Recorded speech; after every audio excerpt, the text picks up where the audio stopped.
What's up, guys? Today I'm giving y'all 5 tips for beginner dashers. I may be considered a beginner to some people because I've only done it for maybe 4 months and I've done almost like 300 deliveries, but there's definitely a lot I've already learned, especially from when I first started. So I'm gonna tell you what I've learned and what my tips are. The first one, as y'all probably saw in my last DoorDash video, never put the food in front of a door if it swings out. It's because when they open it, they're gonna have to push the food, and if there's a drink, it's probably gonna spill, or they'd have to like go around the back door and go pick it up. When you first start, you don't really pay attention to stuff like that, but then you learn, like I did. So what I try to do is, if there's no chair or table to put it on, because I think people appreciate when you put it on top of something, even if they don't request that. But if there's nothing to put it on, just put it right by the door. Right when they open it, they can just pick it up right by the door. Number 2, acceptance rate does not matter. When I first started, I took them 325 orders because I thought if I went down like below 90% acceptance, I thought I was gonna get kicked off the app, until I learned that acceptance rate doesn't matter. So now I'm down to like under 20%.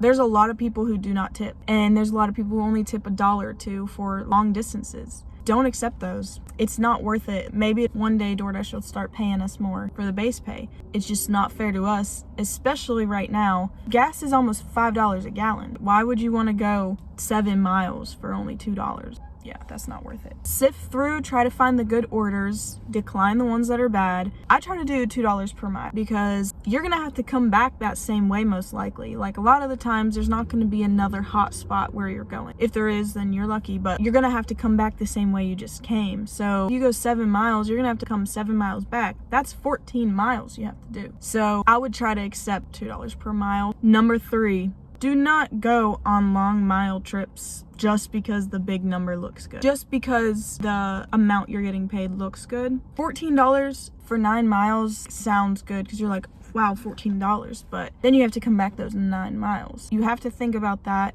If you just wait it out, you might get a $7 order, $8 order for 4 miles. Then you get another one after that, bam, you're already up $14 for less miles. You can make good money and not have to go far. Number 4, track your miles. Get a mileage tracking app that you can also put your gas receipts in and track your gas. Keep up with it because tax time is going to come around and you want to have proof of all that. You want to get to write off all that. This is my first time doing it, so I'm not sure about all the tax stuff, but from as far as I've heard, you can write off anything to do with your car, anything to do with your phone. If you have any type of car maintenance you have to get done, oil changes, apparently you can write that off. You can let me know in the comments if that's wrong, but as far as I've seen and heard, that's true. So you want to keep track of all that stuff. Number 5, always leave a note. When you leave their food at the door and it says, explain where you left the order. The picture tells you where you left the order, but if it's something complicated, you can write where you left the order. But most of the time, I just put enjoy or have a good night. Simple things like that can get you good ratings. I've noticed that when I started doing that, I started to get more ratings. Because at first, I just sent the picture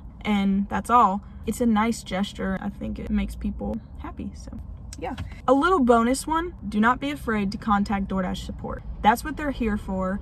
Anytime you have an issue with a restaurant, anytime you have an issue with a customer, go to DoorDash support. Sometimes they may take a while to answer, but it's worth it because they will put it on record what happened, so it's not held against you, at least from my experience. Like if the restaurant took a while, so you're gonna end up being late, you wanna call them and you wanna let them know, because if not, they're gonna consider you late to the customer, but it's really that the restaurant was taking forever with the order. And if the restaurant takes way too long for the order, I would say try to stay away from cancellations, but if they just take way too long, you're wasting time, like 20 minutes or more. You could already have had another order or 2 by then. You should just cancel it and move on to the next. Not often, because you don't want your cancellation to go down much, but you got to do what you got to do. That's all my tips for today. If you're also a dasher, comment below what tips you have. If you have been watching my videos, been following along, let me know what else you want me to talk about or things about DoorDash you might want me to post, or literally any type of video. I hit my first 100 subscribers.